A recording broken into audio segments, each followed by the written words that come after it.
Hola, ¿qué tal? Buenas tardes a ustedes en el piso, bueno, y a toda la audiencia. Bueno, teníamos esa inquietud, ese panorama o esa idea de tener ese panorama de parte tuya respecto, bueno, de en qué consisten estas tareas, ¿no? Ahí en ese incendio que, bueno, decía yo, no, nos estuvo muy nos estuvo muy preocupados también. No solo en Neuquén, también estuvo esa preocupación, bueno, en la temporada de más calor, la sequía, ¿no? Pero entendemos que hay como un proceso bueno, de buscar recomponer ese escenario, de comenzar a hacer tareas que permitieran, bueno, volver a buscar a que allí haya vida, que crezcan, bueno, esas especies también que habían sido plantadas. Me imagino que pasan por ahí esas tareas, ¿no? Sí, mira, en realidad por parte de la Dirección de Bosques, dependiente del Ministerio de Producción e Industria, en una primera etapa se hizo un análisis o una evaluación preliminar de los daños del incendio durante el transcurso del incendio, bueno, y una vez finalizado en las etapas donde todavía había focos de calor, se trabajó básicamente con imágenes satelitales, sacando algunos índices que nos daban la severidad del incendio sobre toda la superficie. Ujú.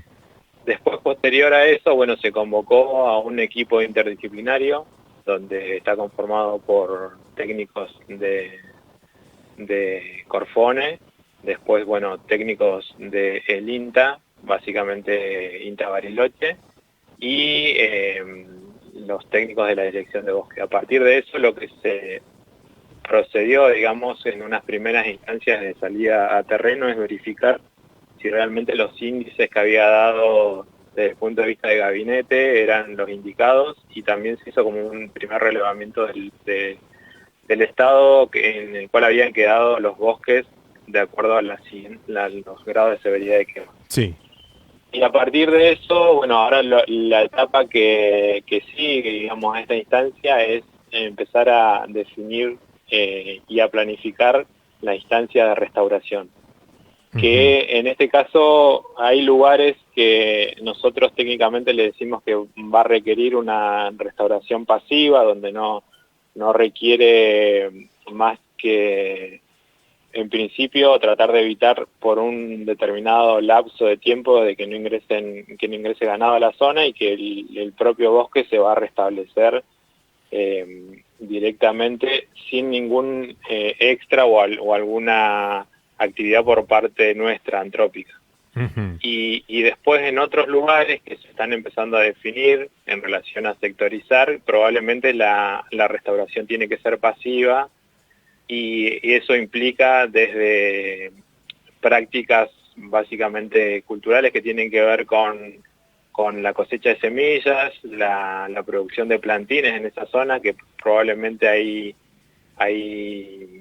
zonas que se van a definir para la cosecha de semillas. De hecho, Corfone ya inició una primera instancia de cosecha de semillas, y después la plantación propiamente dicho de estos lugares concretos. En, en, Y en ese relevamiento que hicieron, digo, el dato final, si lo tienen, entiendo que me contabas que estaban haciendo esas mediciones, ¿cuánto, se hablaba de 5.000, 6.000 hectáreas, cuánto es el total de la superficie afectada? Mira, en principio lo que se dio a campo es que la superficie total afectada del incendio fue de 4.190 hectáreas aproximadamente. Ujú.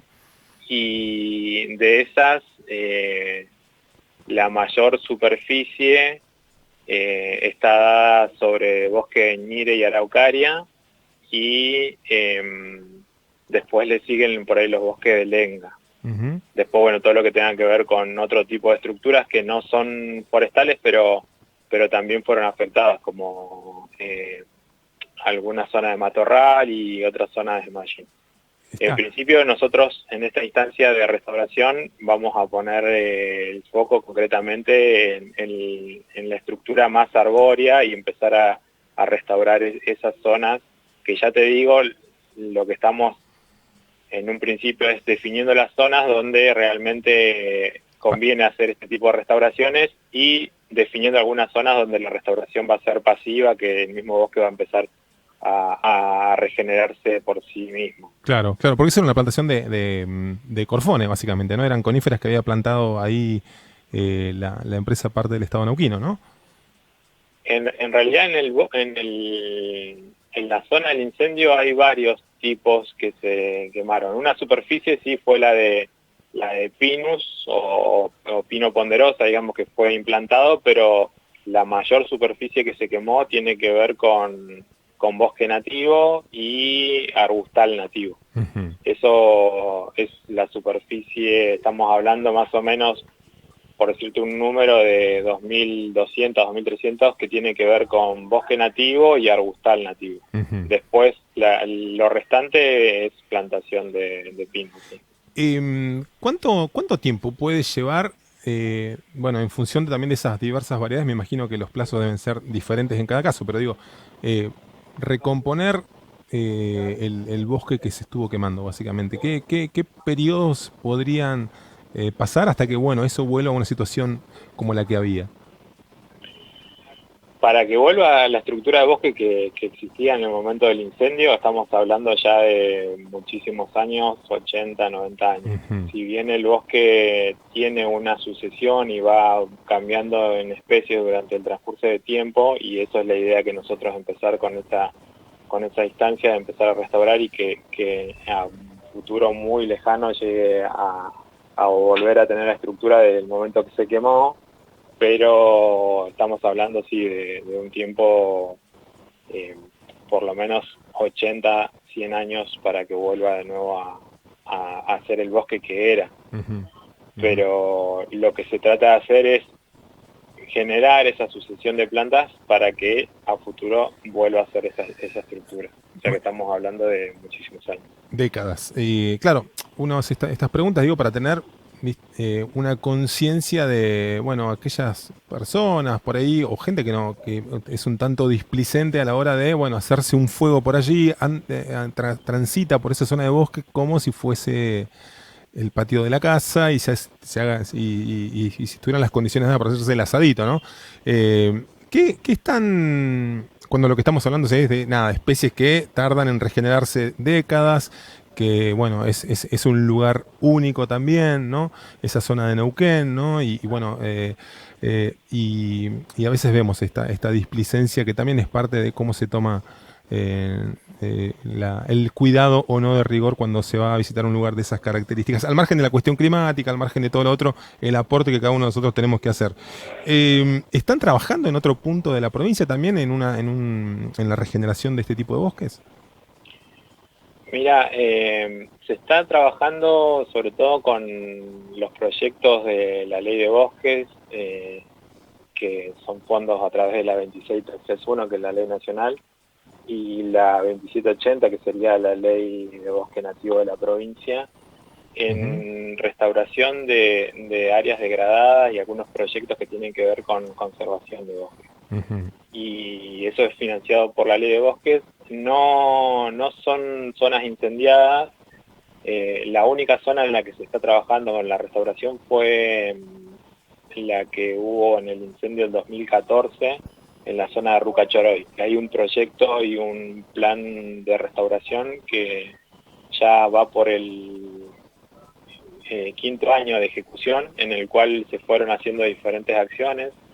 Las primeras acciones tuvo que ver básicamente con el cierre de la periferia o parte de la periferia del incendio, y después la restauración de forma activa con la plantación de especies dentro del incendio. Ujú. Y ahora se siguen haciendo otros manejos también que tienen que ver con la contención del suelo, y bueno, también una instancia que tiene que ver con una conciencia ambiental o educación ambiental en las comunidades que están y en los colegios de esa zona. Si bien en ese lugar sí fue a causa de una negligencia antrópica que se generó el incendio, a diferencia que en este caso del incendio de Quillén, que fue básicamente por una cuestión climática y a través de rayos se generó el foco. Claro, claro. Pero cabe mencionar que sí, que es importante que, y sobre todo en las estadísticas, por decir un número, el 70% de los incendios son causados por personas, digamos. Claro. En ese caso es muy importante que tomen conciencia, no sobre todo sobre todo de lo que tarda en regenerar una superficie de bosque de este índole. Claro. Mariano, muchísimas gracias por estos minutos, ¿eh? Bueno, por favor, Que tengas muy buena tarde. igualmente, saludos.